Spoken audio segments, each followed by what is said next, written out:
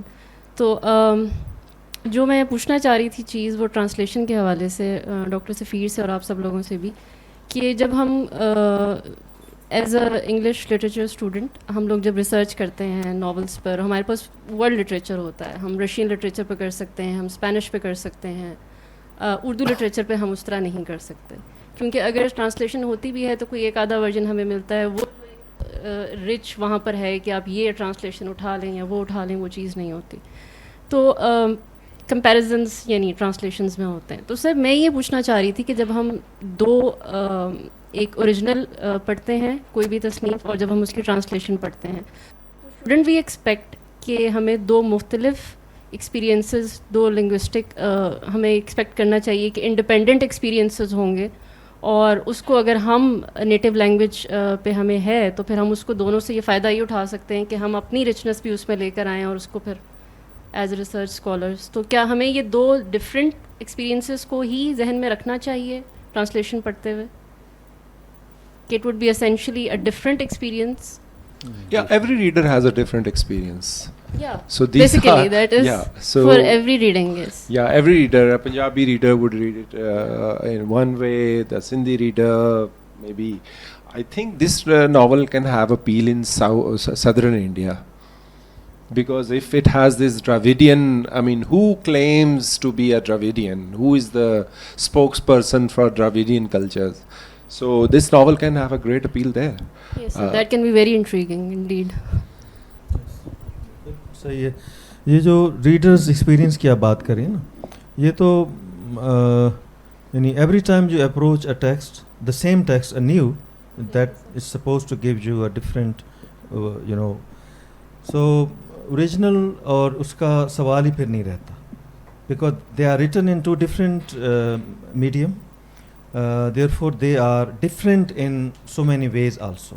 It cannot be, it cannot remain the same. جس طرح یعنی ریڈر بدلے گا تو میننگز بدل جائیں گے, اسی طرح میڈیم بدلے گا تو تب بھی میننگز بدلیں گے, اور وقت کے ساتھ بھی میننگ بدلے گی. کیونکہ اگر ابھی کلائمیٹ چینج کی بات کسی نے کی, تو مے بی جس وقت ٹارر نے ناول لکھا تھا یہ اس وقت اتنا سیریس ایشو نہیں تھا 1992 میں, لیکن اب اس کو ہم کرنٹ جو کنٹمپریری گلوبل سچویشن ہے اس میں ہم اس کی نئی میننگ ڈھونڈ رہے ہیں اور دیکھ رہے ہیں. ایک جو چھوٹی سی چیز مجھے جس نے فیسنیٹ کیا کہ اس کہانی کی پیدائش کیسے ہوئی, اور وہ تقریباً سوتے جاگتے کے درمیان میں ہوئی, اور تارڑ نے بتایا کہ رات کو اٹھ کر پانی پینے کی ان کو عادت تھی کہ نیند سے جاگ کر, اور ابھی وہ سوتے جاگتے کے درمیان میں نا اپنے بستر کے سائڈ ٹیبل پر پانی رکھ دیتے تھے, اور جب اس گلاس کو انہوں نے چھوا تو وہ انہیں لگا کہ پانی اس میں کم ہے, اور وہ اس نے اسپارک کیا اور یہ سارا خیال پیدا ہوا. تو جیسے کہ کسی بھی کہانی کی پیدائش ایسے حادثتاً ہوتی ہے, اور میرا خیال ہے کہ یہ سوتے جاگتے کے درمیان سب سے زیادہ کریٹیو ہوتی ہے, انسان کا ذہن جو ہے چل رہا ہوتا ہے. تو تارڑ نے پھر اس کو کہانی کے کردار میں بھی پیش کیا, اور وہ بڑا خوبصورت ایک اس کا حصہ ہے کہ جس میں شمرو جو ہے اپنی وہ جھاجر اس کو وہ بار بار چھو رہا ہوتا ہے اور اسے لگتا ہے کہ پانی کم ہے. تو چھوٹا سا خیال ایک اتنے بڑے ناول کی وجہ بن گئی. جی آئی ایم گلیڈ کہ لوگ جو ہے وہ بڑے پیشنس سے نہ صرف سن رہے تھے بلکہ اتنے اچھے کویسچنس کر رہے ہیں. آخری سوال کے لیے میں ڈاکٹر صبغت اللہ صاحب سے کہوں گا, گزارش کروں گا. جی بہت شکریہ راشد سلیم صاحب. It was highly enlightening session. بہت یعنی چیزوں کے بارے میں ہمیں معلوم ہوا, اور چاروں جو پینلسٹ ہیں اور ہمارے moderator I think they were very well prepared, اور بہت اچھا کنٹیکسچولائز بھی کیا اس ٹرانسلیشن کو بھی اور مستنصر صاحب کے ناول کو بھی. میں پہلے تھوڑا سا کامنٹ کروں گا اور پھر صفی صاحب کے لیے کویسچن ہوگا. راشد سلیم صاحب نے بھی اس جو ٹرانسلیشن کا جو ٹائٹل ہے سوروز آف سراسوتی, اور ایک دو اور بھی کویسچنز ہوئے ہیں. میں یہ سمجھتا ہوں کہ یہ جو ٹائٹل ہے سوروز آف سراسوتی, یہ چونکہ سفیر صاحب مسلسل اس کے اوپر بات بھی کر رہے ہیں, he is referring to this thing. یہ جو گلوبل یا ویسٹرن کنزمپشن ہے اس کے لیے I think this is the best title that could be given to this translated version. چونکہ جو ہمارے ریوارڈز ہیں, جو پوسٹ کلونیل اسٹڈیز نے اگر ہمیں کچھ دیا ہے, تو اس میں ایک ڈی کلونیالٹی کا جو کانسیپٹ ہے نا, تو بے شک پوسٹ کلونیل اسٹڈیز اگرچہ کلیشے ہو چکے ہیں ہمارے لیے, اور ہم کہتے ہیں کہ پوسٹ کلونیل اسٹڈیز اپنی لاسٹ لیگز پہ ہیں, لیکن ڈی کلونیالٹی جو ہے یا ڈی کلونائزیشن کو جو کانسیپٹ ہے وہ لٹرل اور میٹافورک یعنی سینس دونوں میں ابھی چل رہا ہے اور وہ چلے گا. تو اسی ڈی کلونیالٹی کا پارٹ ہے کہ when we indigenize the knowledge production, تو یہ اس کے نیچے سبسیومڈ ہے یہ چیز. تو میں سمجھتا ہوں کہ ڈاکٹر سفیر صاحب کا جو یہ ٹرانسلیشن ہے سوروز آف سراسوتی, یہ بہت اچھا کنٹریبیوشن ہے in terms of indigenizing the knowledge production. اب نالج پروڈکشن دو طرح کی ہے, ایک کریٹیو ہے, دوسرا ریسرچ یا کرٹیکل جو اسکالرشپ ہے اس میں ہو. سفیر صاحب کی دوسری بک شاید وہ اس میں ریسرچ کیٹیگری میں آتی ہے, اور یہاں پہ کریٹیو سینس میں اس کو کیا گیا ہے. تو اس لحاظ سے he is I think able to sell his book to the western and global audience by giving this very catchy title, and in fact he has captured the spirit of the novel Bahao. اس لیے جب یہ بات ہو رہی تھی کہ جی بہاؤ کا تو یہ ٹائٹل جو کر دینا, اس کو ٹرانسلیٹ کرنا سوروز سراسوتی, کیا یہ ٹھیک ہے؟ راشد سلیم صاحب نے یعنی ایسے ٹیٹلیٹ کرنے کے لیے یہ کویسچن کیا تھا.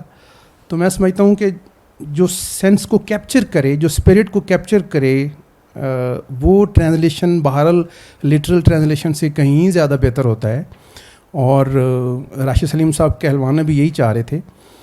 تو اس لحاظ سے this is a very saleable, highly saleable title.